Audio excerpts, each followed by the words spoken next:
إن أولياء الله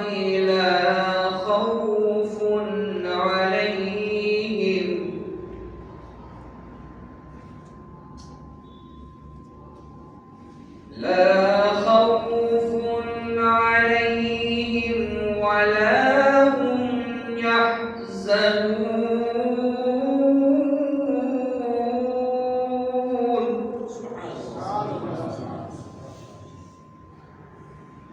الذين آمنوا وكانوا يتقون.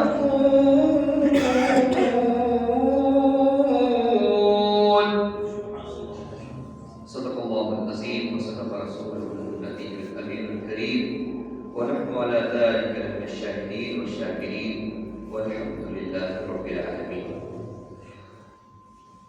آئیے مرام انتہائی عقیدت و محبت اور خلوص و احترام کے ساتھ ساری کائنات کے مرکز عقیدت ہم سب کے آقا و مولا جناب احمد مجتبی محمد رسول اللہ اور موقع فدا مکی بنی آقا سرکار کی بارگاہ میں درود پاک کا نذرانہ پیش کر لیں.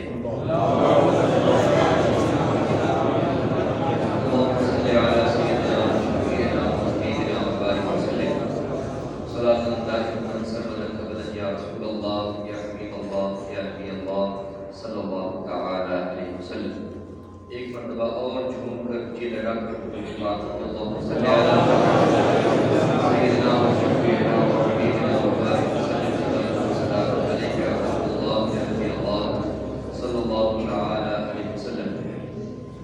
ماشاءاللہ کافی دیر سے آپ حضرات اس عظیم الشان شاہی مسجد میں بیٹھ کر بادشاہ ہندوستان حضرت خواجہ معین الدین چشتی سندھی اجمیری رحمۃ اللہ تعالی علیہ کا ذکر سن رہے ہیں اور اس کے فیضان سے مالا مال ہو رہے ہیں.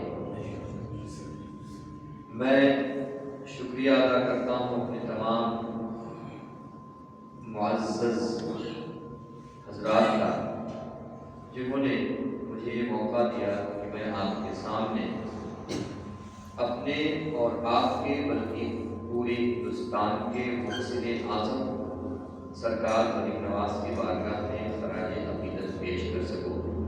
اللہ رب العزت آپ کو شاداباد رکھے، آپ کی اس مسجد کو، اس علاقے کو اور پورے دیار کو بزرگان دین کے فیضان سے مالا مال فرمائے. میں آپ کے لیے اور آپ میرے لیے تقریباً نئے جیسے ہیں. میں نہیں جانتا ہوں کہ آپ کے سننے کا مزاج کیا ہے. البتہ میں بھی دو شعر نام کے پیش کر کے اندازہ لگا لوں گا کہ آپ حضرات کس انداز کا سنتے ہیں. انشاءاللہ اللہ نے چاہا تو کچھ اہم باتیں آپ کے سامنے رکھ کر انشاءاللہ میں یہاں سے گزروں گا. لیکن اس سے پہلے ایک مرتبہ جھوم کر درود پاک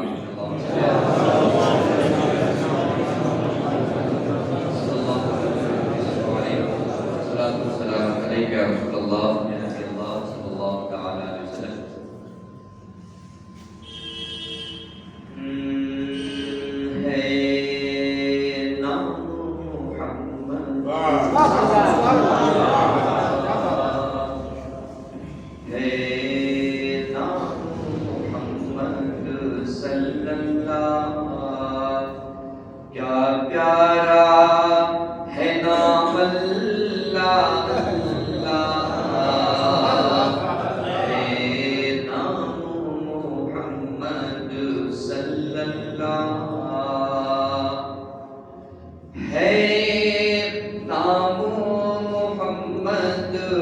صلی اللہ کیا پیارا ہے نام اللہ، اللہ ہے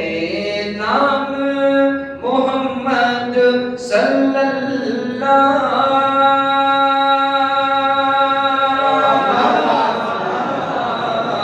ہے نام محمد صلی اللہ، کیا پیارا ہے نام اللہ اللہ، کیا پیارا ہے نام اللہ اللہ۔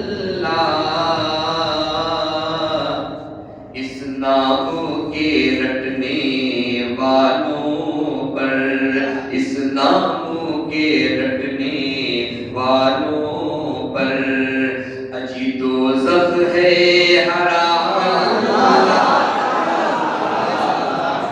نام کے رٹنے والوں پر دوزخ ہے حرام اللہ اللہ۔ میرے آقا کی شان ملاحظہ فرمائیں، کیا شان ہے میرے آقا کی، نبیوں کے امام اللہ اللہ۔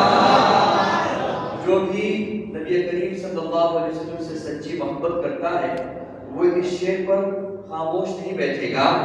توجہ فرمائیں، کیا شان ہے میرے آقا کی، نبیوں کے امام اللہ اللہ۔ کیا شان ہے میرے آقا کی،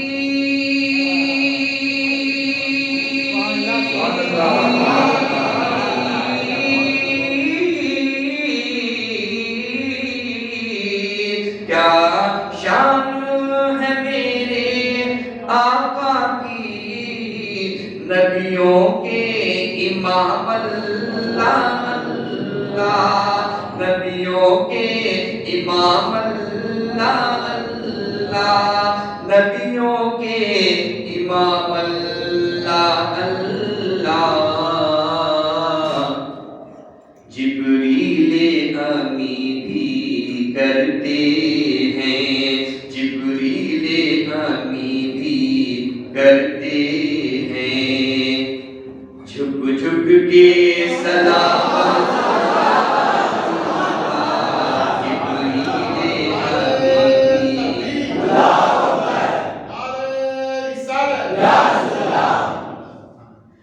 کیا شان ہے میرے آقا کی، نبیوں کے امام اللہ اللہ۔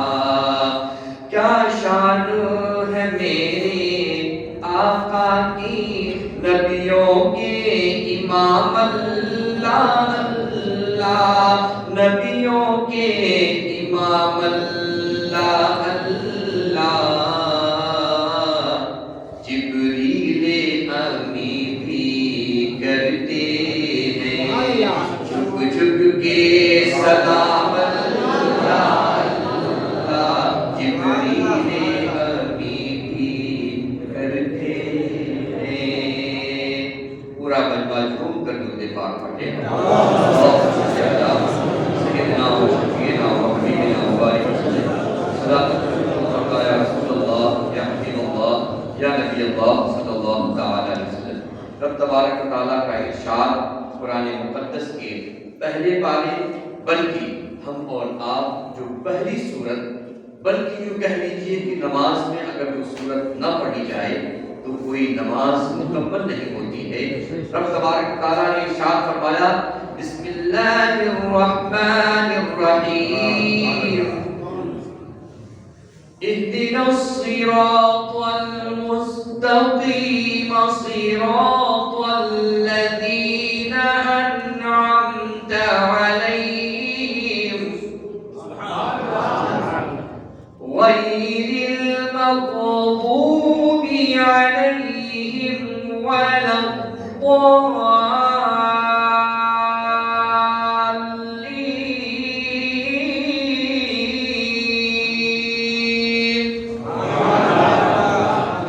ارشاد فرمایا، اے میرے بندو جب مجھ سے دعا کرو تو یوں کہو، اہدنا الصراط المستقیم، اے اللہ ہمیں سیدھے راستے پر چلا دے، اے اللہ ہمیں سیدھے راستے پر گامزن رکھ، ہمیں سیدھے راستے پر چلائے گا۔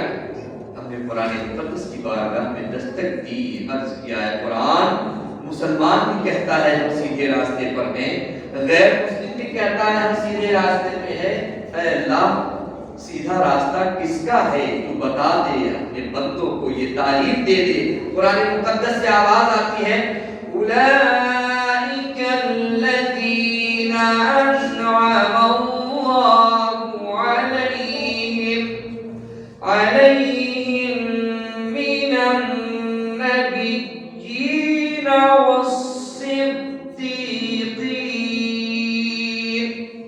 والصدیقین والشہداء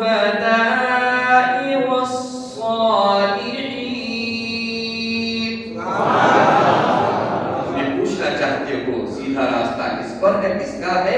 تو سن لو، سیدھا راستہ ان کا ہے اللہ رب العزت نے جن کے اوپر انعام فرمایا ہے۔ اے اللہ تیرا انعام کس پر ہے؟ قرآن کہتا ہے وہ جن پر اللہ کا انعام ہے نبیوں کا راستہ ہے، وہ جس راستے پر انعام ہے صدیقین کا راستہ ہے، وہ جس راستے پر انعام ہے شہداء کرام کا راستہ ہے، وہ جس راستے پر چلنے والے کو تبارک تعالیٰ نے انعام کی بہرے بے گرہ دولت سے نوازا ہے، وہ صالحین کی جماعت ہے۔ اللہ اکبر۔ انبیاء کرام پر صحیح معنوں میں ایمان کون رکھتا ہے؟ اللہ اکبر۔ ہم وہ لوگ نہیں ہیں جو یہ کہتے نبی مر کر مٹی میں مل گئے، معاذ اللہ رب العالمین۔ ہمارا عقیدہ تو یہ ہے نبی کل بھی زندہ تھے، نبی آج بھی زندہ ہیں اور نبی قیامت تک زندہ رہیں گے۔ ہمارے امام نے ارشاد فرمایا تھا تو زندہ ہے واللہ، تو زندہ ہے واللہ، میری چشم عالم سے چھپ جاؤ۔ صدیقین، اللہ اکبر۔ جب بات آ گئی ہے صدیقین کی تو میں عرض کرتا چلوں، اللہ اکبر۔ میرے اور آپ کے آقا نے جب معراج کا اعلان فرمایا ہے لوگوں، معراج کے تھوڑے سے حصے میں مکے سے حجاز مقدس سے نکلا ہوں، فلسطین کی سرزمین پر گیا ہوں، امامت فرمائی ہے۔ کس کی امامت؟ تمام انبیاء کی امامت فرمائی ہے۔ وہاں سے آسمانوں کی طرف اور پھر آسمانوں سے اور اوپر اور اوپر اور اوپر اللہ رب العزت نے مجھے وہ بلندی عطا فرمائی کہ آج تک اولین و آخرین میں کسی کو یہ بلندی نصیب نہ ہوئی۔ اللہ میرے آقا فرماتے ہیں میں نے جنت کو دیکھا، جنت کی بہاریں دیکھی، جہنم کو دیکھا، جہنم میں لوگوں کو جلتے ہوئے دیکھا۔ اللہ اکبر۔ جب یہ سما، جب یہ قول میرے آقا بیان فرما رہے تھے، اللہ اکبر، مکے کے اندر ایک طرح کا طوفان برپا تھا، ایک طرح کا طوفان برپا تھا۔ لوگ یہ سوچ رہے تھے کہ آخر یہ کون سی ایسی بات ہے کہ تھوڑے سے وقفے میں، تھوڑے سے لمحے میں کوئی بندہ حجاز سے نکلے، بیت المقدس جائے، وہاں سے آسمانوں کی طرف جائے اور آسمانوں سے اور آگے بڑھ کر جنت و دوزخ کو ملاحظہ کرے، پھر واپس آ جائے۔ موقع بڑا اچھا تھا مسلمانوں کو ورگلانے کا، موقع بڑا اچھا تھا مسلمانوں کو بہکانے کا، لیکن موقع بہت عمدہ تھا مسلمانوں کے ایمان کو پرکھنے کا بھی، موقع بہت بہتر تھا ایمان کی جانچ کرنے کا بھی۔ ابو جہل نے موقع غنیمت جانا، ابو بکر صدیق کے پاس پہنچتا ہے، عرض کرتا ہے، کہتا ہے اے ابو بکر یہ بتاؤ تو صحیح، اگر کوئی ایک بندہ یہ کہے کہ وہ حجاز سے نکل کر، مکے سے نکل کر، مکے کی زمین سے نکل کر بیت المقدس پہنچا ہے، بیت المقدس پہنچنے کے بعد وہاں کچھ دیر ٹھہرا بھی ہے، وہاں سے آسمانوں کی طرف اور آسمانوں کے اور اوپر جنت و دوزخ دیکھنے کی بات کرے تو بتاؤ کیا ایسے شخص کو تم مانو گے کہ وہ سچا ہے یا جھوٹا ہے؟ ابو بکر کا تیور دیکھیں، ابو بکر ملاحظہ فرماتے ہیں ساری باتوں کو، اور اس کے بعد حضرت ابو بکر کہتے ہیں، ابو بکر ارشاد فرماتے ہیں سن، ایسا کہنے والا جھوٹا ہی ہوگا، سچا نہیں ہو سکتا، سچا نہیں ہو سکتا۔ اب ابو جہل نے سوچا بالکل لوہا گرم ہے، اسی وقت فوراً محمد عربی کا نام لے لیا جائے۔ ابو جہل نے کہا اے ابو بکر یہ ساری بات جو میں بتا رہا ہوں وہ کسی اور کی نہیں ہے، وہ وہی ہے جو اپنے آپ کو نبی کہتے ہیں۔ محمد ابن عبداللہ یہ سارے ماجرے کو بیان کر رہے ہیں اور کہہ رہے ہیں رات کے تھوڑے سے حصے میں مکے سے نکلا ہوں، حجاز سے نکل کر بیت المقدس پہنچا ہوں، آسمانوں کی طرف، اور نہ جانے کہاں کہاں گیا ہوں۔ ابو بکر مسکرائے، ارشاد فرمایا ارے پاگل، کسی اور نے کہا ہوتا تو میں اس کو جھوٹا مانتا، میرے نبی نے ارشاد فرمایا تو میرے نبی سچے ہیں، میرے نبی صادق النبی ہیں۔ اللہ اکبر، یہ ہے صدیقین کی جماعت، اور الحمدللہ اہل سنت والجماعت صدیقین کی جماعت پر چلتی ہے۔ جب حضرت ابوبکر صدیق رضی اللہ تعالی عنہ نے یہ بات فرمائی، اللہ رب العزت نے، رب تبارک و تعالی نے اپنے محبوب پر قرآن کی آیت نازل فرمائی۔ ارشاد ہوتا ہے بسم اللہ الرحمن الرحیم والذی جاء بالصدق وصدق به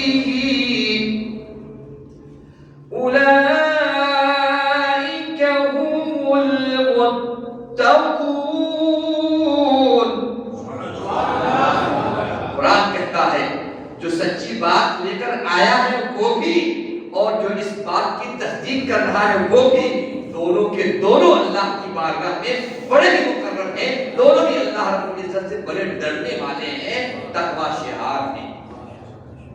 سچی بات لانے والا کون؟ ہمارے اور آپ کے آقا ہیں۔ سچی بات کو تصدیق کرنے والا کون؟ سیدنا ابوبکر صدیق رضی اللہ تعالیٰ عنہ کی ذات ہے۔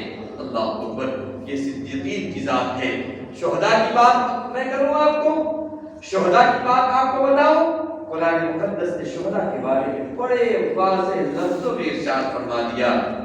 ارشاد ہوتا ہے وَلَا تَقُولُوا لِمَنْ يُقْتَلُ فِي سَبِيلِ اللَّهِ أَمْوَاتٌ بَلْ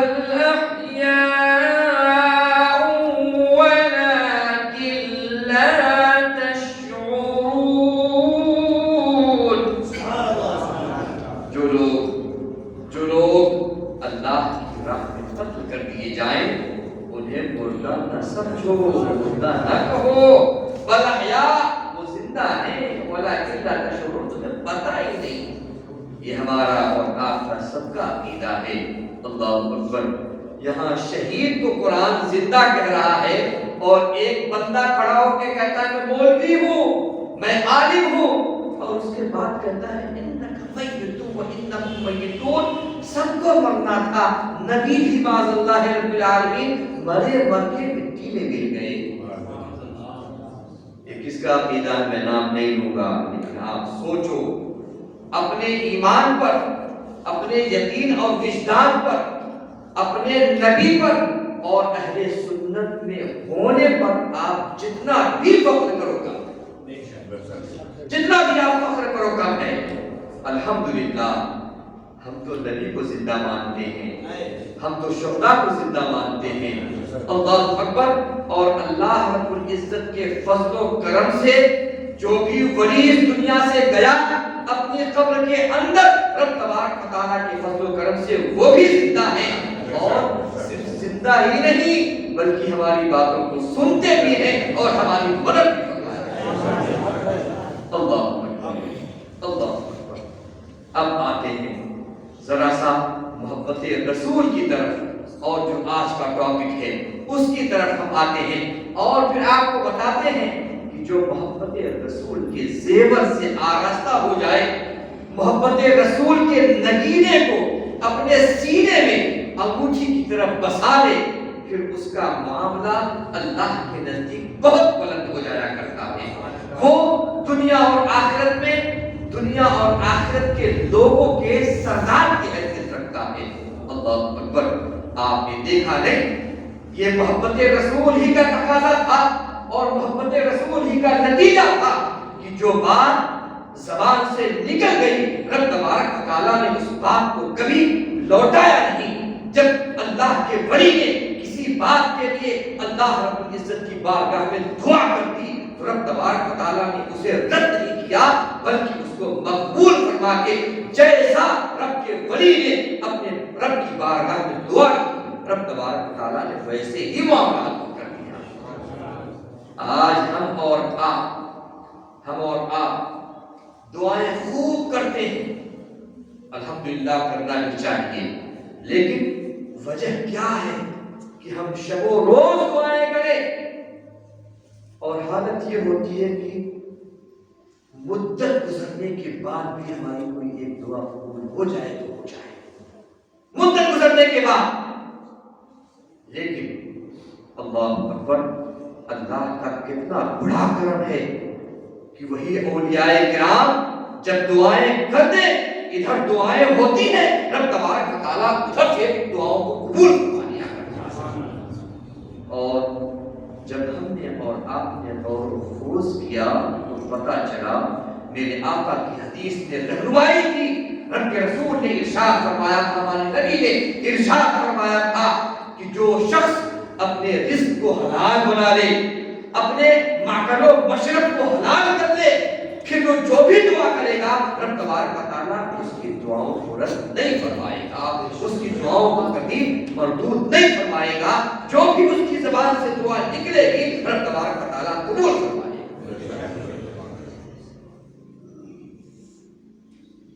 اور دعاؤں کی قبولیت تو اپنی جگہ، دعا کرے بھی نہ زبان سے نکل گیا رب تبارک و تعالیٰ نے اسی کو تقدیر بنا دیا، زبان سے نکل گیا۔ آج لوگ یہ کہتے ہیں کہ امام حسین رضی اللہ تعالیٰ اپنے گروپ والے، امام حسین آئے، اگر ان کے اندر طاقت ہوتی، پاور ہوتا، قوت ہوتی تو پھر اپنے آپ کو بچا لیتے، اپنے آپ کو محفوظ کر لیتے، پانی ان کو مل جاتا پی لیتے۔ میں نے کہا نادان، تو سمجھتا نہیں ہے، کہیں دین کو بچانے کے لیے جان دینی پڑتی ہے، اور کہیں دین پر استقامت لوگوں کو لانے کے لیے کرامت دکھانی پڑتی ہے۔ جو کرامت دکھا دے اسے خواجہ کہتے ہیں، اور جو استقامت دکھا دے اسے سیدنا امام حسین کہتے ہیں۔ امام حسین رضی اللہ تعالیٰ عنہ اگر حکم دیتے، قسم خدا کی دنیا اور جہان کے سارے پانی امام حسین کے قدموں میں آ جاتے ہیں۔ امام حسین کے خاندان کے ایک فرد کا عالم یہ ہے، تقریباً 17ویں 18ویں پیڑھی میں سیدنا خواجہ غریب نواز رضی اللہ تعالیٰ عنہ آتے ہیں۔ آج ہم ان کا 811واں عرس مبارک منا رہے ہیں۔ ان کو اس دنیا سے پردہ کیے ہوئے مثال فرمائے ہوئے 811 سال ہو گئے، اور عالم یہ ہے کہ جو زمانہ آگے بڑھتا ہے ان کی شہرت میں اور اضافہ ہوتا جاتا ہے۔ میں یہ عرض کر رہا تھا کہ سیدنا امام حسین رضی اللہ تعالیٰ عنہ کا مقام بہت بلند ہے۔ ان کو تو میرے آقا نے، ہمارے اور آپ کے آقا نے جنتی تمام نوجوانوں کا سردار فرمایا۔ حاجی اعظم صاحب بیٹھے ہوئے، آپ بتائیں، الحمدللہ اللہ نے نوازا ہے، اللہ تعالیٰ اور نوازے، صحت کے ساتھ، سلامتی کے ساتھ، اللہ رب العزت عمر خضری بالخیر عطا فرمائے۔ ماشاءاللہ ان کا ادارہ دیکھا، طبیعت باب ہو گئی۔ اللہ رب العزت خوب اس ادارے سے دین اور مسلک کا کام دے، اور ان کی تمام جو بھی گاڑی کی کمائی ہے رب تبارک و تعالیٰ سے قبول فرمائے۔ آپ ایک بات بتاؤ، اگر حاجی اعظم صاحب اپنی پوری فیکٹری کے مالک ہیں تو اب اس کا مطلب یہ نکلا کہ جس کو چاہیں گے فیکٹری میں رکھیں گے، جس کو چاہیں گے فیکٹری سے نکال دیں گے، ایسا ہے کہ جو مالک ہو جس کو چاہے گا فیکٹری سے نکالے گا، اور جس کو چاہے گا فیکٹری کے اندر صاحب امر ہے، اقتدار کی چابی ان کے ہاتھوں میں ہے کہ نہیں؟ اب ظاہر سی بات ہے جو حاجی اعظم صاحب سے محبت کرے گا، حاجی اعظم صاحب کہیں گے کہ دیکھو ان سے تھوڑی بہت ناکردنی ہو بھی جائے تو نظر انداز کر دیا کرو، فیکٹری میں رہیں گے، ہے کہ نہیں؟ اور ایک آدمی آ کر اکڑ کر کہے گا کیسے نہیں رہنے دیں گے فیکٹری میں، کام کرتے ہیں تب جا کے پیسہ دیتے ہیں، تو یہ کہیں گے آگے چل کے ٹھیک ہے تم کام بھی مت کرو پیسہ بھی مت کرو، تمہارا معاملہ ختم۔ گویا جو سردار ہوتا ہے، جو مالک ہوتا ہے، اس کو یہ پاور ہوتا ہے کہ اپنی سرداری کی زمین میں جس کو چاہے رکھے، جس کو چاہے نکال دے، بلا تشبیہ و تمثیل مجھے کہنے دے دیا جائے۔ میرے آقا نے ارشاد فرمایا سیدنا امام حسن اور سیدنا امام حسین یہ دونوں جنتی تمام نوجوانوں کے سردار ہیں۔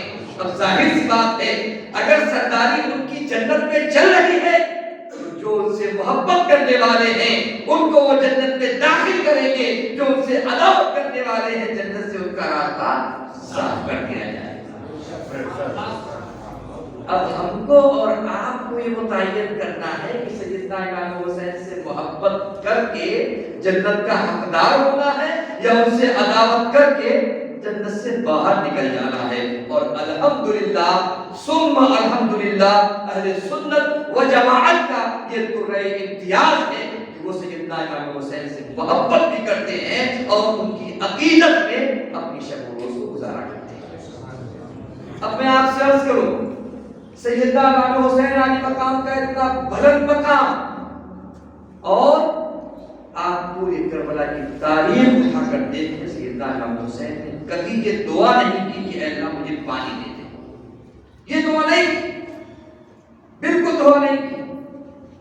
ہاں یہ دعا ضرور کی ہے اللہ مجھے استقامت عطا فرما دے، اے اللہ مجھے استقامت عطا فرما دے، اگر میرے خون سے تیرے نبی کے دین کی آبیاری ہوتی ہے تو اے مولا میں اپنے علی اصغر کو بھی کٹا دوں گا، علی اکبر کو بھی کٹا دوں گا، اپنے تمام نوجوان شہزادوں کو کٹا دوں گا، لیکن مولا تیرے نبی کے دین پہ آج نہیں آنے دوں گا۔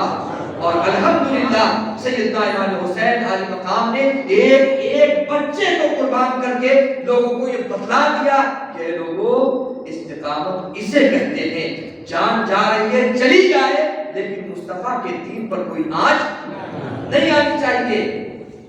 یہ معاملہ تھا استقامت کا۔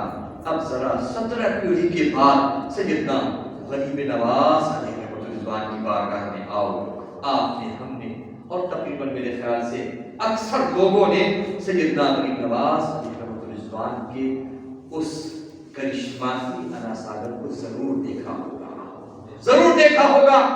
باطل نے کہا تھا کہ آپ کو یہاں سے پانی نہیں پینے دیا جائے گا، آپ کے لوگوں کو یہاں سے پانی نہیں پینے دیا جائے گا۔ ایک غلام، ایک خادم آیا تھا، کیا دیر ہونے لگی کیا؟ دیر ہو؟ اچھا درود پاک پڑھنا، اللہم صلی علی سیدنا و شفیعنا و حبیبنا و بارک وسلم، صلاۃ و سلام یا رسول اللہ یا حبیب اللہ یا نبی اللہ صلی اللہ علیہ وسلم۔ سیدنا غریب نواز علیہ رضوان کے خادم نے آ کر کہا حضور انا ساگر پر پہرا لگا ہوا ہے، کوئی پانی نہیں پی سکتا، کسی مسلمان کو پانی نہیں دیا جا رہا، حضور کیا کیا جائے؟ معاملہ ایسا ہے اگر کسی مسلمان کو پانی پینے کی اور وہاں سے پانی لینے کی اجازت نہیں ہے تو پاور دیکھو، قوت دیکھو میرے خواجہ کی اور کرامت دیکھو میرے خواجہ پاک کی۔ فرماتے ہیں جاؤ انا ساگر کو کہہ دو کہ کوئی مسلمان یہاں نہیں آ پا رہا ہے، تو ہی چل خواجہ صاحب کے پاس۔ حضور انا ساگر تو بہت بڑا ہے، انا ساگر تو کئی کلومیٹر میں پھیلا ہوا ہے، اس کا پانی کیسے آئے گا؟ کہا جا کر آواز دینا تیرا کام ہے، اور اس بڑے سے انا ساگر کو ایک چھوٹے سے کاسے میں سمو دینا میرے رب کا کام ہے۔ اور دنیا نے دیکھا کہ پورا انا ساگر جو کئی کلومیٹر میں پھیلا ہوا ہے، سرکار غریب نواز کا حکم ہوتا ہے پورا کا پورا پانی، انا ساگر کا پورا پانی ایک کاسے میں آ گیا اور دنیا میں ایک کوہرام مچ گیا۔ اللہ اکبر! جو فقیر درویش آیا ہے اس نے کچھ ایسا کر دیا کہ انا ساگر کا پانی ندارت ہے، نظر نہیں آتا ہے۔ اللہ اکبر! لیکن یہ اللہ والے کسی کو تڑپانے نہیں آتے بلکہ تڑپتے ہوئے لوگوں کو سکون و چین دینے آتے ہیں۔ میرے خواجہ نے ارشاد فرمایا مقصد تم کو تڑپانا نہیں ہے بلکہ یہ بتانا ہے کہ اگر تم یہ چاہتے ہو، اگر یہ تم سوچتے ہو کہ تمہاری قوت کے آگے ہماری تصرفات کی زمین کب پڑ جائے گی تو تم دیکھ لو انا ساگر تمہارا ہے، لیکن اس کے پانی پر اللہ کے رسول صلی اللہ علیہ وسلم کے غلام کی حکومت چل رہی ہے۔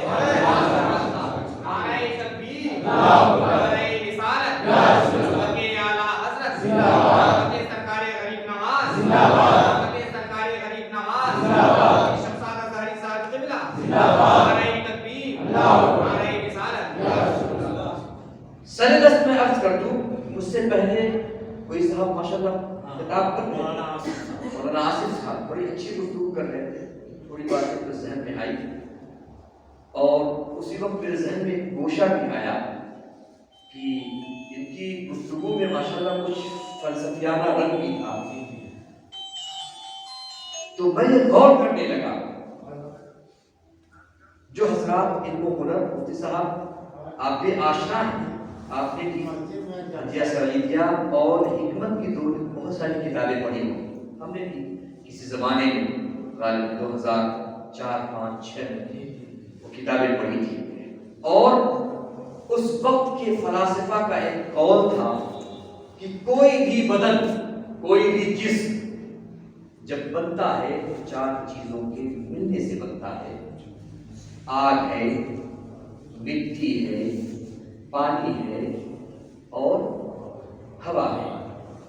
فلسفے کی زبان میں اس کو عناصر اربع کہا جاتا ہے۔ یہ 4 چیزیں جب ملتی ہیں تو کوئی بدن سلامت ہوتا ہے، کوئی جسم سلامت ہوتا ہے، آگ، مٹی، پانی، ہوا۔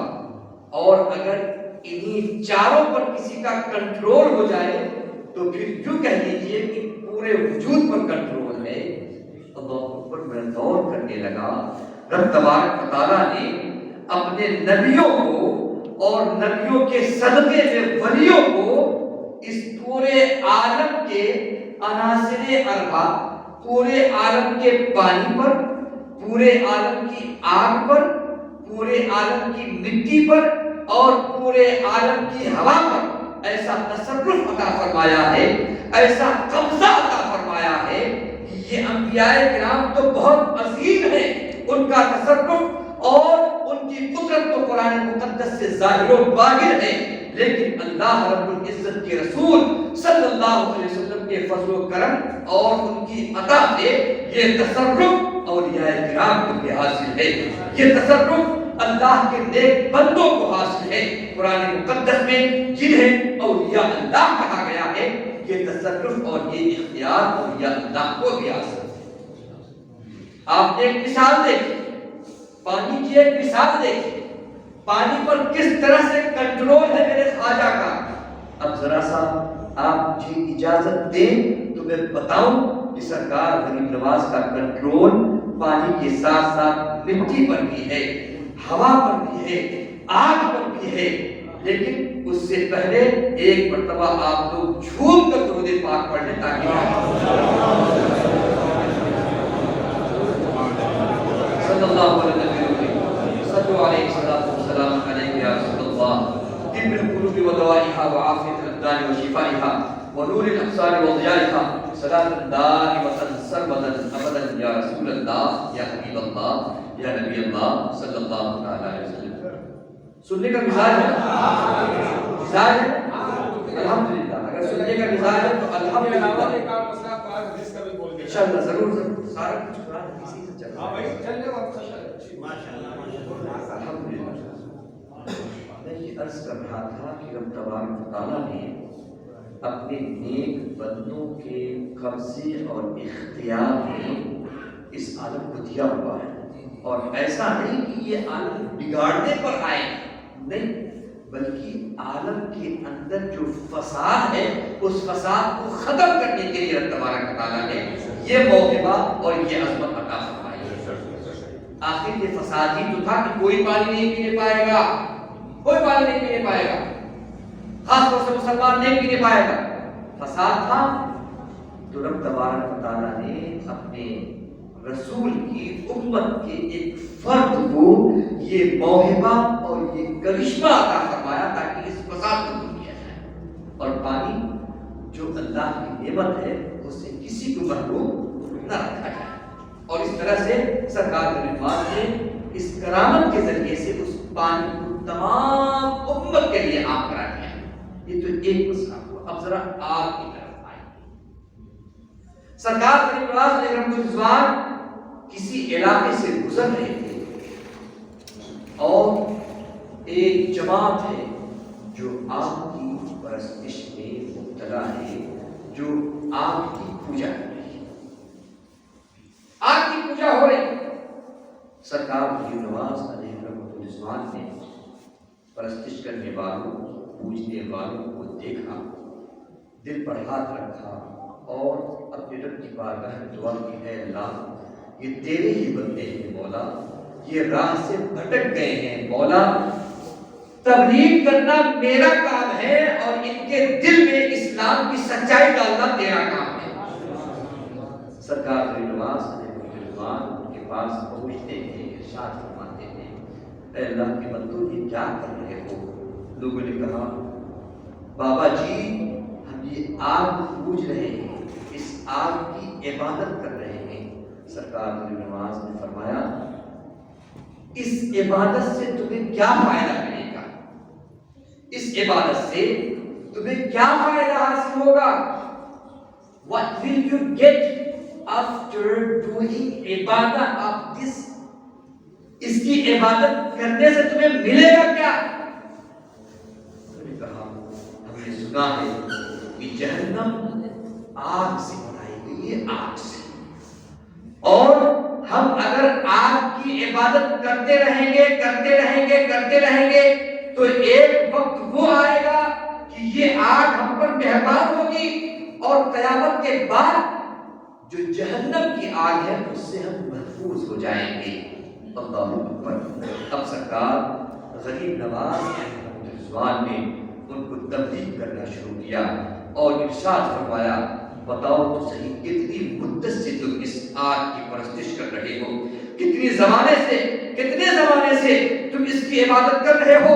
لوگوں نے کہا عرصہ دراز سے ہم اس کی عبادت کر رہے ہیں، ہم سے پہلے ہمارے گھر کے وہ افراد جو موجود تھے انہوں نے عبادت کیا، ان سے پہلے ہمارے پوروج نے عبادت کی، آج ہم اس کی عبادت کر رہے ہیں، اور جب ہم مریں گے تو ہم اپنی آنے والی نسلوں کو یہ وصیت اور نصیحت کر کے جائیں گے کہ تم بھی اسی آگ کی عبادت کرنا۔ سرکار نے ارشاد فرمایا اتنی مدت تک تم نے عبادت کی، تمہارے پوروجوں نے عبادت کی، ذرا بتاؤ تو صحیح کہ کیا اگر تم اپنا ہاتھ اس آگ میں ڈالو گے تو یہ آگ تمہارے ہاتھ کو جلائے گی؟ اگر تم اپنے ہاتھ کو اس آگ میں ڈال رہے ہو تو کیا یہ آگ جس کی مدت سے تم عبادت کر رہے ہو تمہیں جلائے گی یا نہیں؟ کہا بالکل جلائے گی۔ کہا اس کا مطلب یہ ہے کہ ایک مدت دراز سے جس کی تم پرستش کر رہے ہو اس کو تم منا نہیں پائے ہو، جب وہ تمہیں دنیا میں جلا رہی ہے تو پھر آخرت کا کیا بھروسہ؟ آخرت میں بھی تمہیں یہ آگ ضرور جلائے گی، یہ آگ ضرور جلائے گی۔ کہنے لگے بابا جی کہنے کا مقصد کیا ہے، مطمئن نظر کیا ہے، کہنا کیا چاہتے ہو؟ میرے غریب نواز نے ارشاد فرمایا اے میرے عزیزو عبادت اس کی کرو جس نے آگ کو پیدا کیا ہے، نہ کہ آگ کی عبادت کرو۔ کہا وہ کون ہے؟ کہا وہ خالق ہے، وہ مالک ہے، اگر وہ چاہے تو آگ بھی جلانے سے باز آ سکتی ہے۔ ایسا کیسے ہو سکتا ہے, ہم کیسے مان سکتے ہیں؟ ارشاد فرمایا یہ میری لکڑی کی چوٹی ہے, یہ میرا کھڑاؤ ہے, اس کھڑاؤ کے تم آگ میں ڈال دو اور دیکھ لو, جب تک یہ آگ میں رہے گی آگ جلتی بھی رہے گی, لیکن اللہ کے فضل و کرم سے میری اس چوٹی کا کوئی دیکھا نہیں ہوگا. لوگوں نے کہا لگے ہاتھ میں امتحان بھی ہو جائے. سرکار کی نواز نے چوٹی نکالی, آگ میں ڈالی, تھوڑی دیر تک وہ چوٹی آگ میں رہی, دھیرے دھیرے دھیرے دھیرے وہ آگ خود بجھ گئی.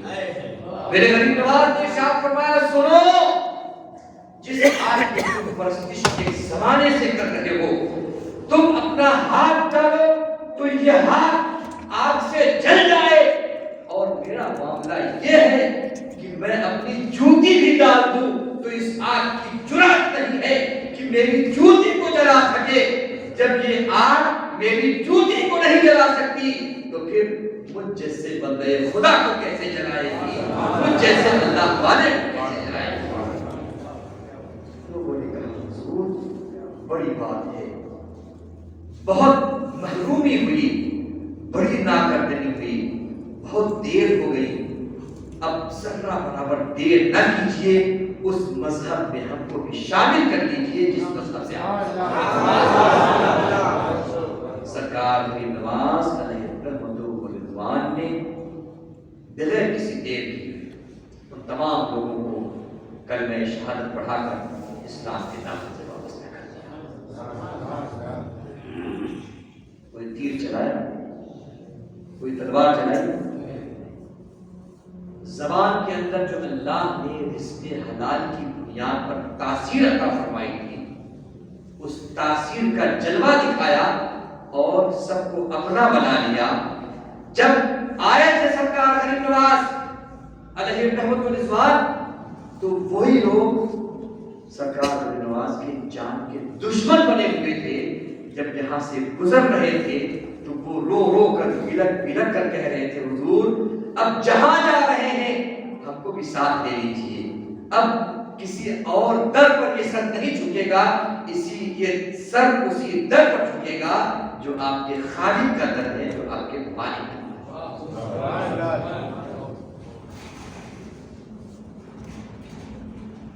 آپ کے اندر جلانے کی قوت یہ تو ہے ہی, یہ تو ہماری حس اس کا فیصلہ کرتی ہے.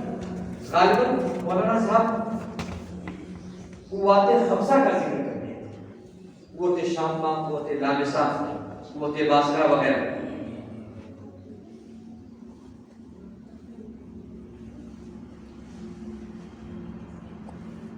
سرکار نواز علیہ الرحمت نے کوئی تیر نہیں چلایا, کوئی تلوار نہیں چلائی, محبت کی گولی تھی, اور جو غیر تھے وہ اپنے ہوتے نظر آ رہے تھے.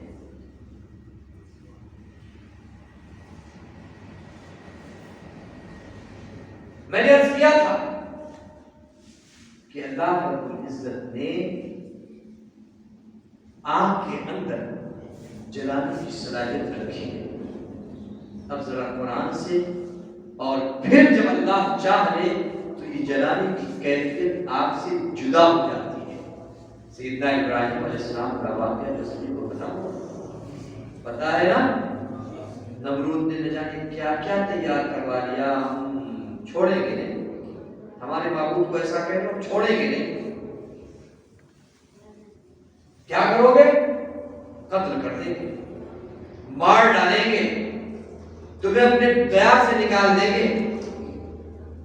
آج کے کچھ سرکے ایسے ہیں جو کہتے ہیں چھوڑیں گے نہیں, دیار سے نکال دیں گے, مار ڈالیں گے, کاٹ ڈالیں گے, لیکن ان کو پتہ نہیں کہ اگر ہمارے خواجہ خواجگان حکم دے دے اونٹوں کو بیٹھنے کا تو پوری دنیا کی طاقت لگ جائے, اونٹ دس سے بس نہیں ہوتے ہیں, تو وہ خواجہ کے بسائے ہوئے ہندوستان میں مسلمانوں کو کیسے نکال سکتے ہیں. سیدنا ابراہیم علیہ السلام کو آگ میں ڈالنے کی کوشش کی گئی, ڈالا بھی گیا, اور بہت آگ جلائی گئی۔ ہمارے گاؤں کے ایک ضعیف اور ذرا ہنسمکھ مزاج کے ایک شخص ہیں، وہ ہنس کر کہنے لگے مولانا صاحب اتنی آگ لگانے کی کیا ضرورت ہے؟ ہوگا اپنی زبان میں کہیں اتنی آگ لگانے کی کیا ضرورت نہیں ہوگا کہ جب اگیا لگائے گے تو پھر سمجھنا ہوگا کہ ابراہیم علیہ السلام نے ڈالے گی کہ اگر کوئی ڈالے جائے تو ہو جل جائے، اتنا جلاوے کیا ضرورت رہا؟ اگر جلا گیا تھوڑے بہت جلاوے اور کام کر لیتے۔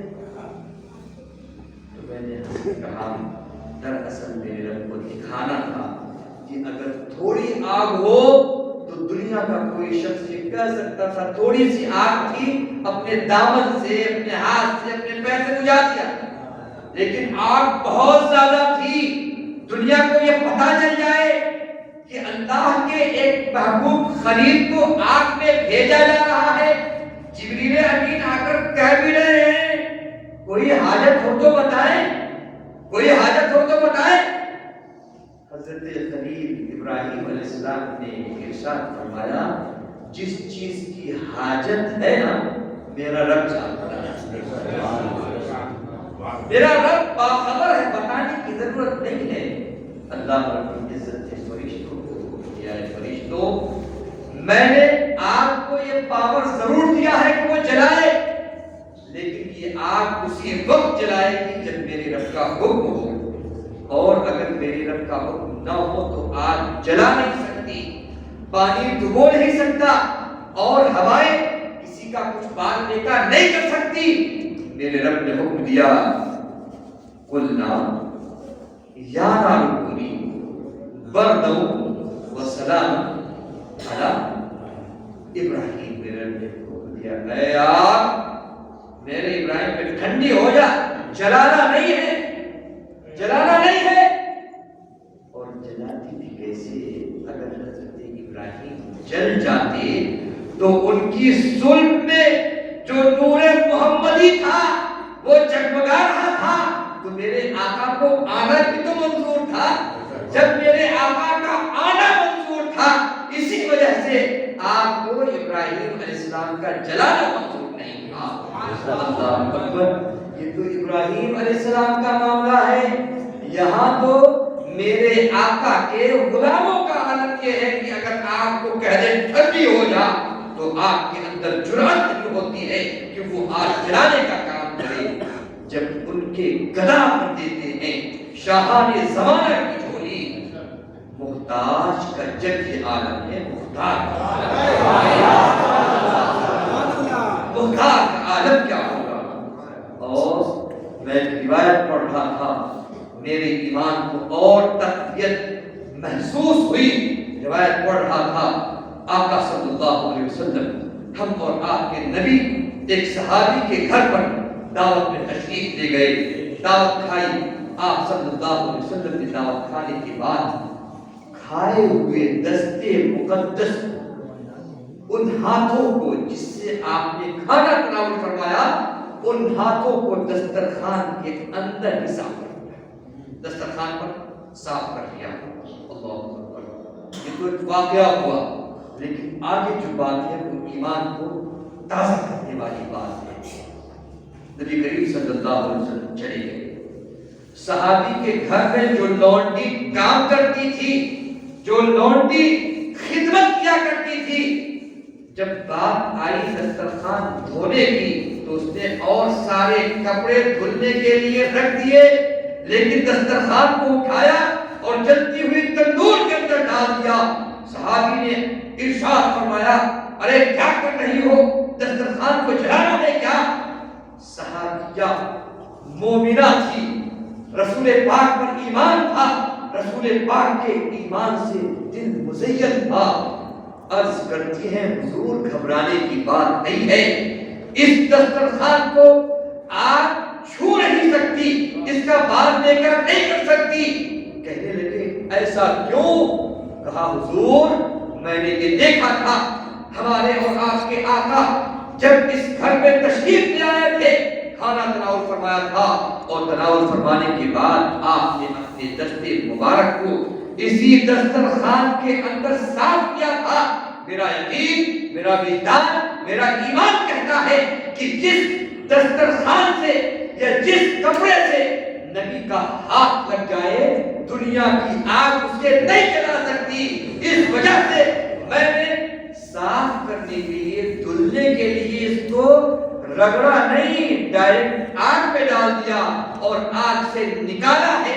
تو جو دسترخوان کل تک صاف نہیں تھا یا اس میں کچھ کھانے کے ذرات لگے ہوئے تھے، دسترخوان کو نکالا ہے، کہاں سے؟ تندور سے نکالا اور صاف و شفاف چمکتا ہے۔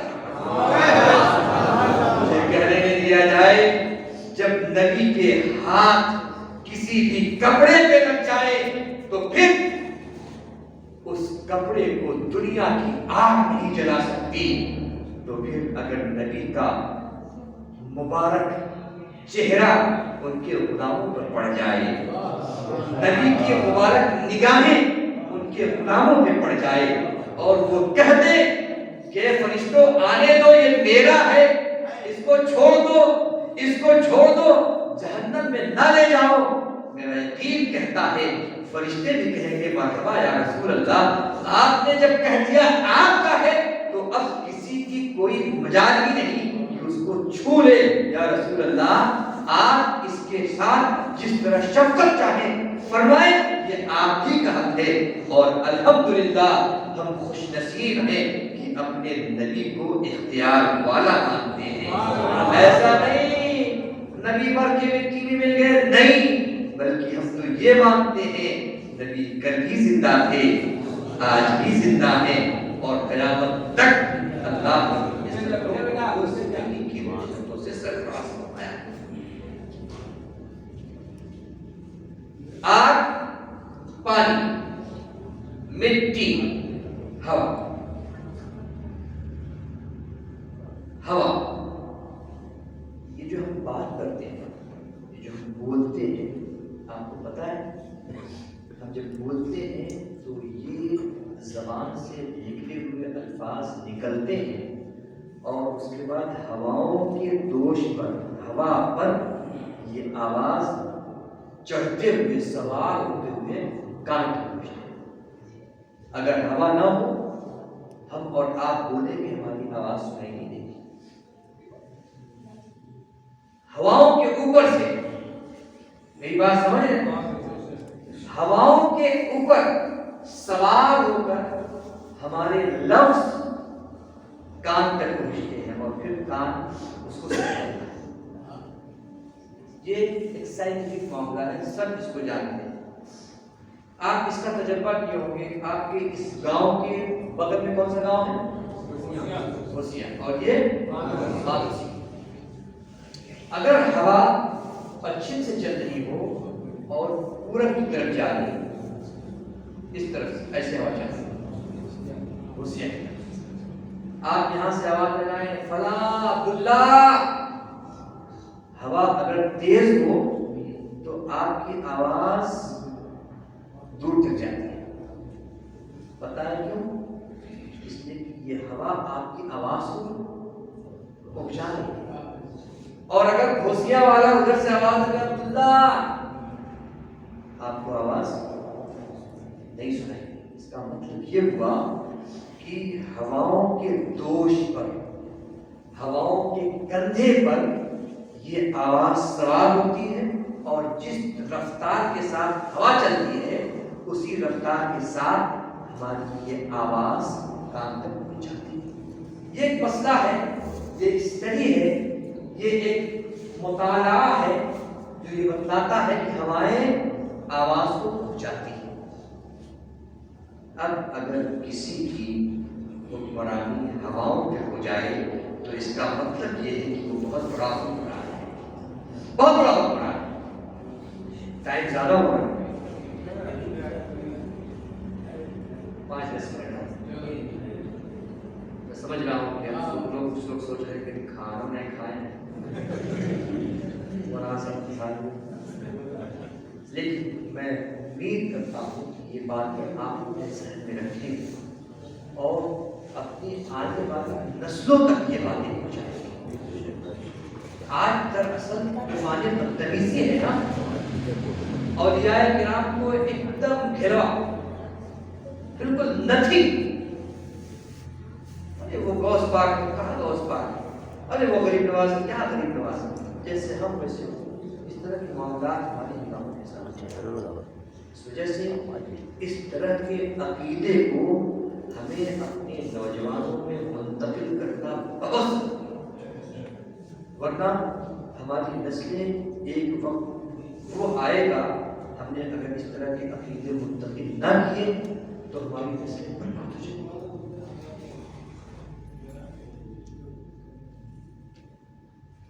سیدنا عمر فاروق رضی اللہ تعالیٰ، اللہ کے رسول نے ارشاد فرمایا کہ ہر ایک انسان کے ساتھ شیطان ایسے ہی چلتا ہے جیسے کہ اس انسان کے بدن کے اندر اس کا خون چلتا ہے. ارشاد فرمایا میرے آقا نے، لیکن لگے ہاتھ تو یہ بھی ارشاد فرمایا میرے عمر کا معاملہ یہ ہے کہ میرا عمر جس راستے سے گزر جائے شیطان راستہ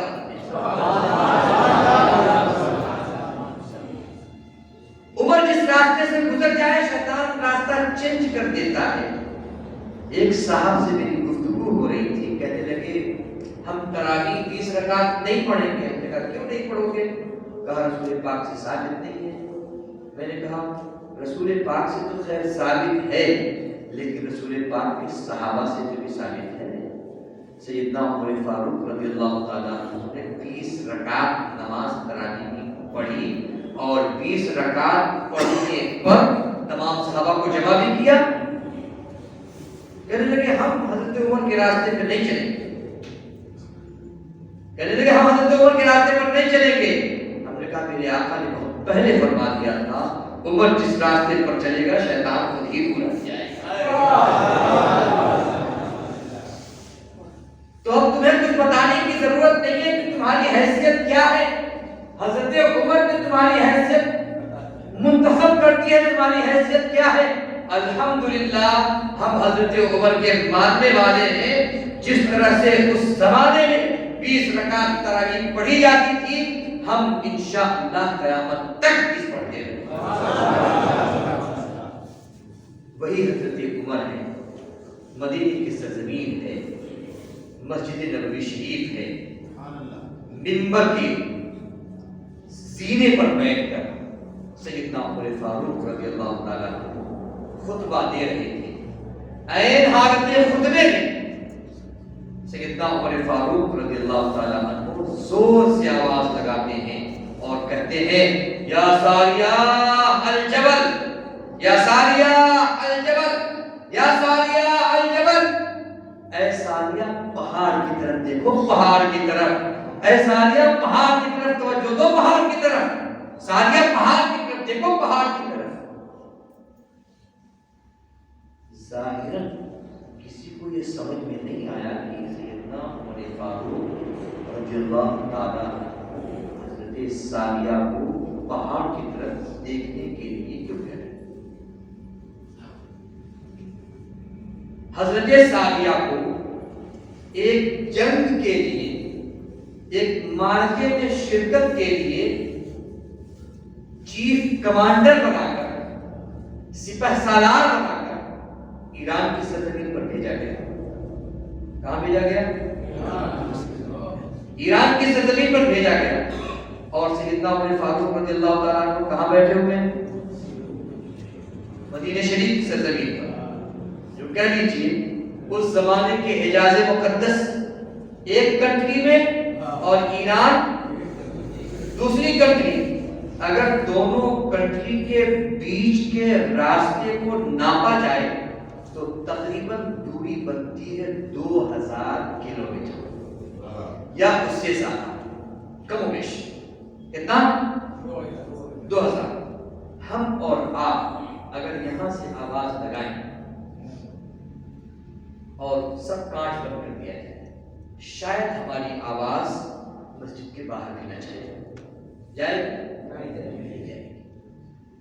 لیکن آپ قربان جائیں، حضرت ثانیہ جن کا مزار مصر میں ہے اور الحمدللہ میں نے زیارت کی ہے، اور عمر فاروق رضی اللہ تعالیٰ ان کا مزار نبی پاک کے پہلو میں الحمدللہ خادم نے اس کی بھی زیارت کی۔ اور جب حضرت ابو ثانیہ کے روضے پر پہنچے، قلعہ صلاح الدین کے اندر مصر کا ایک بہت ہی مشہور و معروف قلعہ ہے، جب اس جگہ پہنچے تو یہ پورا واقعہ نگاہوں میں گردش کر گیا۔ حضرت ابو ثانیہ جب 15-20 دن کے بعد ایران سے واپس آئے، لوگوں کے اندر ایک طرح کی تڑپ تھی، ایک تجسس تھا، ایک طرح کی بات تھی کہ آخر سیدنا عمر فاروق نے عین خطبے کی حالت میں حضرت ابو ثانیہ کو کیوں پکارا، جبکہ ابو ثانیہ موجود بھی نہیں، لیکن حضرت عمر فاروق رضی اللہ تعالیٰ عنہ کے جلال کو دیکھتے ہوئے کسی کی ہمت بھی نہیں ہو رہی تھی پوچھنے کہ آپ نے کیوں پکارا۔ 15-20 دن کے بعد، مہینہ گزرنے کے بعد جب حضرت ابو ثانیہ تشریف لائے اور آ کر لوگوں کو بتایا کہ اے لوگوں، ہم لوگ جنگ میں مصروف تھے، جمعے کا دن تھا، اللہ اکبر، ہم لوگ پہاڑ کی طرف سے مکمل طور پر اجتناب کر رہے تھے، پہاڑ کی طرف بالکل دیکھ نہیں رہے تھے، بالکل دھیان نہیں دے رہے تھے، اچانک کان میں آواز آئی سیدنا عمر فاروق کی۔ سیدنا عمر فاروق فرما رہے ہیں، اے ثانیہ پہاڑ کی طرف توجہ دو، اے ثانیہ پہاڑ کی طرف توجہ دو، اے ثانیہ پہاڑ کی طرف دیکھو۔ حضرت ابو ثانیہ کہتے ہیں، حضرت ثانیہ کہتے ہیں، جیسے ہی حضرت عمر فاروق کی یہ آواز کان میں گونجی ہے، ہم نے اپنے ایک فوج کے دستے کو اس طرف پہاڑ کی طرف بھیج دیا، جو دشمن ہمارے اوپر پہاڑ کی طرف سے حملہ کرنے والا تھا۔ اللہ رب العزت کے فضل و کرم سے سیدنا عمر فاروق کی نکلے ہوئے کلمات کے ذریعے سے اللہ رب العزت نے ہماری حفاظت فرمائی اور دشمنوں پر ہم قابل نظر پائے۔ اب آپ بتاؤ، حضرت ابو ثانیہ 2000 کلومیٹر کی دوری پر 2000 کلومیٹر کی دوری پر ہیں، اور عمر فاروق رضی اللہ تعالیٰ عنہ مدینہ شریف کی سرزمین پر ہیں۔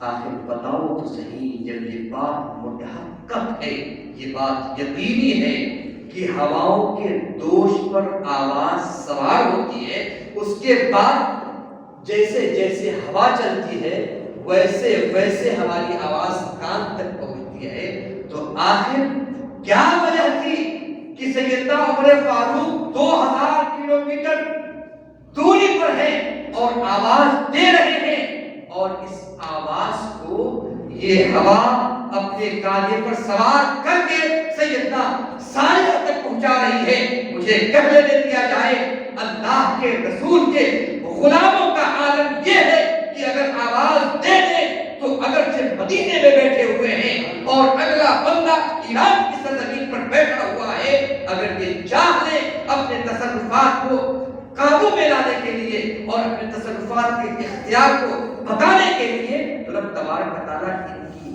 آواز کو ایسا جامہ پہنا دیتا ہے، یہ ہوا بھی ان کی آواز کو لے کر مسموع یعنی جس کو سنوانا اس کے کان تک پہنچائی گئی تھی۔ اچھا ایک بات بتاؤ، سیدنا عمر فاروق رضی اللہ تعالیٰ عنہ اللہ کے رسول کے بڑے چہیتے صحابی، بڑے مکرم صحابی، وہ بہت بلند، ان کی آواز یہاں سے اٹھی اور وہاں تک پہنچ گئی۔ ظاہر سی بات ہے، یہاں جب تک دونوں لوگوں کا پاور نہ ہوتا آواز یہاں سے نکل بھی جاتی تو وہاں سنائی نہ دیتی، لیکن معاملہ یہ ہے کہ یہاں کہنے والا عمر ہے اور سننے والا ثانیہ ہے، کہنے والے بھی صحابی ہیں اور سننے والے بھی صحابی ہیں، اور صحابیت کے اس عظیم درجے پر فائز ہونے کی بنیاد پر اللہ رب العزت کے محبوب رسول کا یہ صدقہ مل رہا ہے کہ آواز یہاں سے پہنچائی جا رہی ہے اور وہاں تک سنائی دے رہی ہے۔ اب اگرچہ ہم اپنی آواز یہاں سے بیٹھ کر سرکار غریب نواز تک بھیجیں، یہ اور بات ہے کہ ہمارے اندر یہ طاقت نہیں ہے کہ ہم وہاں تک پہنچا سکیں، لیکن اللہ نے سرکار غریب نواز کے اندر وہ طاقت ضرور رکھی ہے کہ ہم اپنی آواز کو سلو انداز میں کہیں گے، لیکن ہمارے غریب نواز ہماری دھیمی آواز کو بھی سن لیں گے اور ہمارے مدعا کو انشاءاللہ دعا کر کے پورا کریں گے۔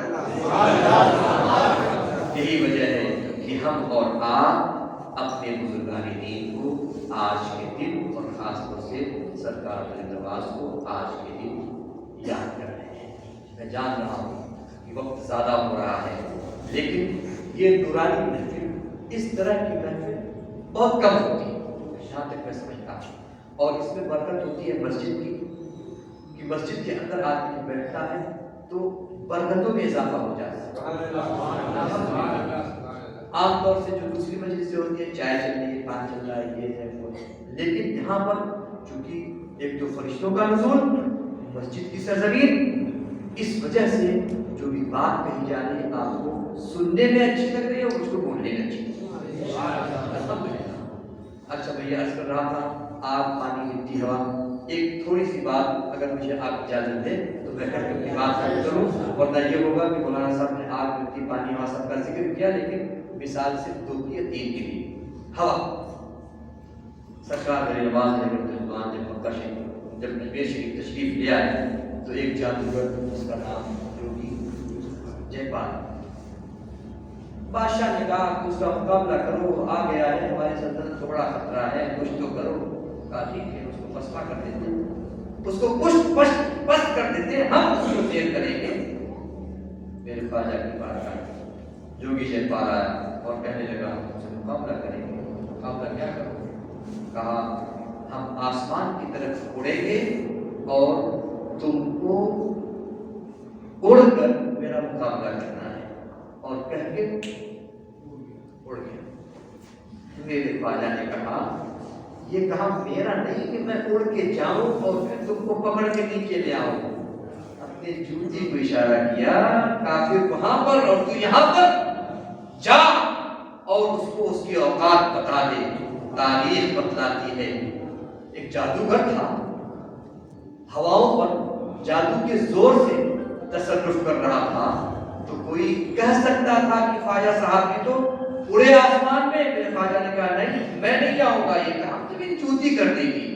الحمدللہ میرے خواجگان نے اپنی جوتی اتاری، آسمان کی طرف پھینکا، جوتی گئی ہے، اڑتی گئی اور اس بدبخت کے سر پر پڑتی رہی، ٹکا ٹک ٹکا ٹک ٹکا ٹک ٹکا ٹک ٹکا ٹک نیچے آ گئی۔ اور میرے خواجگان نے یہ بتلا دیا کہ لوگوں سنو، اللہ رب العزت نے اپنے فضل و کرم سے اور اپنے محبوب کے صدقے میں ہم کو یہ پاور دیا ہے کہ ہم اگر چاہیں تو ہواؤں کے اوپر بھی ہماری حکومت نہیں ہے نا۔ آگ، پانی، مٹی، ہوا، مٹی بات ہے نا، جو کہ پانی تھا، مٹی جب ڈھیر ہو جائے کچھ دن تک جم جائے تو پتھر اور بڑا ہو اور بڑا ہو اور بڑا ہو، بڑا پتھر جمتا رہے جمتا رہے جمتا رہے، بڑا پتھر ہے تو مٹی، جمتے جمتے جمتے جمتے پتھر، اور پتھر سے بڑا پتھر، پھر اور بڑا، پھر اور بڑا، راک، ٹیلا۔ سرکار غریب نواز اپنے ابتدائی دور میں تھے، جادوگر نے کہا کہ بڑا سا پتھر اٹھا کے ان کے اوپر پھینک دو اور یہیں سے معاملہ ختم ہو جائے، نہ اسلام کے چاہنے والے رہیں گے اور نہ اسلام رہے گا۔ بڑا سا پتھر اٹھایا، آپ یہ بھی شاید دیکھا ہوگا، میں نے تو خود دیکھا ہوگا، بڑا سا پتھر اٹھایا اور سرکار غریب نواز کے اوپر پھینکنا چاہا، میرے غریب نواز علیہ رضوان نے پتھر کو آتے ہوئے دیکھا، اشارہ کیا اگر اللہ کے حکم سے آ رہا ہے تو آ، اور اگر جادو کے زور سے آ رہا ہے تو یہ غریب نواز حکم دیتا ہے وہی ٹھہر جائے۔ اگر جادو کے زور سے آ رہا ہے تو وہی ٹھہر جا۔ دنیا نے دیکھا میرے غریب نواز کے زبان سے کلمہ نکلا ہے، پتھر جہاں تھا وہیں رہ گیا۔ ایک زمانے تک وہ پتھر فضا میں لہراتا رہا، اور اس کے بعد دھیرے دھیرے وہ پتھر نیچے بھی آ گیا۔ مجھے کہہ لینے دیا جائے، اللہ رب العزت نے اپنے نبیوں کو تو یہ اختیار عطا ہی فرمایا تھا کہ وہ چاہیں تو ان کی حکومت پانی کے اوپر ہو۔ دیکھ لو سیدنا موسیٰ علیہ السلام کو، موسیٰ علیہ السلام سمندر کے اندر اپنا عصا مارتے ہیں، ایک راستہ بن جاتا ہے، پانی پر حکومت سیدنا موسیٰ علیہ السلام کی ہوتی ہے۔ آپ نے دیکھا سیدنا ابراہیم علیہ السلام کو، ابراہیم علیہ السلام آگ میں جا رہے ہیں، لیکن آگ کی جرأت نہیں ہو رہی ہے کہ آگ جلائے۔ حکومت ہے اللہ کے نبیوں کی ان آگ کے اوپر، مٹی کے اوپر۔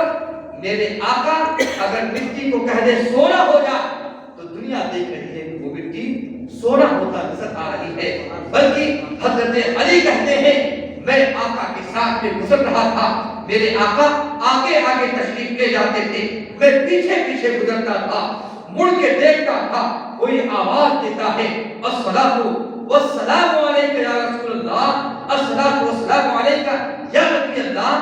میں پیچھے مڑ کر دیکھتا ہوں، کوئی نظر نہیں آتا ہے، میں آقا کی بارگاہ میں آتا ہوں اور عرض کرتا ہوں حضور میں گزر رہا تھا، میں نے ایسی آواز سنی، حضور آواز دینے والا نظر نہیں آیا۔ میرے آقا مسکرا کے ارشاد فرماتے ہیں اے علی، جس طرح سے اللہ رب العزت کے فضل و کرم سے میری امت کے انسان اور جنات مجھ پر درود پڑھتے ہیں، اسی طرح سے میری امت کے میرے مخلوق اللہ کی مخلوق کے پتھر بھی میرے اوپر درود پڑھا کرتے ہیں۔ پتھروں پر حکومت ہے انبیاء کرام کی، آگ پر حکومت ہے انبیاء کرام کی، پانی پر حکومت ہے انبیاء کرام کی، مٹی پر حکومت ہے انبیاء کرام کی، اور اولیاء کرام دراصل انبیاء کے وارث ہوتے ہیں، انبیاء کے مظہر ہوتے ہیں۔ یہ ساری حکومتیں انبیاء کرام کو اللہ رب العزت کی طرف سے ایک معجزے کے طور پر حاصل ہوتی ہے، اور یہی ساری چیزیں ولیوں کو ولایت کے طور پر حاصل ہوتی ہیں۔ اللہ اکبر۔ خلاصہ کلام یہ دو چیزیں آج کے سبق کے طور پر آپ لے لیں اور میری بات ختم ہو جائے۔ دو چیزیں سرکار نواز فرماتے ہیں اگر انسان نے اپنا لی تو پھر وہ دنیا میں بھی کامیاب اور آخرت میں بھی کامیاب۔ دو چیزیں کیا ہے تو دو چیزیں کہنے میں دو ہی چیزیں، لیکن دنیا کی ساری اچھائی اور دنیا کی ساری برائی اس کے اندر آ جائے گی۔ ایک تو یہ ہے کہ مأمورات کو اپنایا جائے۔ مأمورات یعنی جو بھی اللہ کا حکم ہے، نماز پڑھنا ہے تو پڑھنا ہے، مأمورات کو اپناؤ۔ جو بھی حکم دیا گیا وہ مأمورات، روزہ رکھنا ہے تو رکھنا ہے، حج اللہ نے توفیق دی ہے تو کرنا ہے، اللہ نے دولت دی ہے تو زکات دینی ہے۔ جتنی بھی چیزیں کرنے سے تعلق رکھتی ہیں وہ سب مأمورات کے ذمے ہیں، اور جتنی چیزیں بچنے سے تعلق رکھتی ہیں وہ سب منہیات کے ذمے میں ہیں۔ زنا نہیں کرنا ہے، گالی نہیں دینا ہے، چغلی نہیں کرنا ہے، کسی کے ساتھ بدتمیزی نہیں کرنا ہے، بڑوں کی بے عزتی یا چھوٹوں پر عدم شفقت نہیں کرنا ہے، جو کرنے کی چیز ہے اس کو کریں، نماز پڑھنے کی چیز ہے اس کو پڑھیں، روزہ رکھنے کی چیز ہے اس کو رکھیں، اور جو نہ کرنے کی چیز ہے ان سے بچ جائیں۔ اگر آپ نے یہ دو کیا تو یہی پورے آخرت کا سرمایہ ہو جائے گا۔ اللہ رب العزت کی بارگاہ میں دعا ہے اللہ رب العزت ہم کو، آپ کو، سب کو اپنے محبوبوں کی بارگاہ کا تقرب نصیب فرمائے. ہمارے کہنے سننے میں کوئی خطا لفظ شامل بھی ہو رب تبارک و تعالیٰ معاف فرمائے اور سبوں کو اہل سنت و جماعت کے عقیدے پر قائم و دائم فرمائے اور ان سبوں کو سرکار ولی نواز کے جلووں سے، سرکار ولی نواز کے ٹکڑوں سے اللہ رب العزت ہمیشہ سرفراز فرمائے. ان کی زیر چمن پھول چنے شاد رہے، باغ جاتا ہوں میں گلشن گرا آباد رہے. ہمارے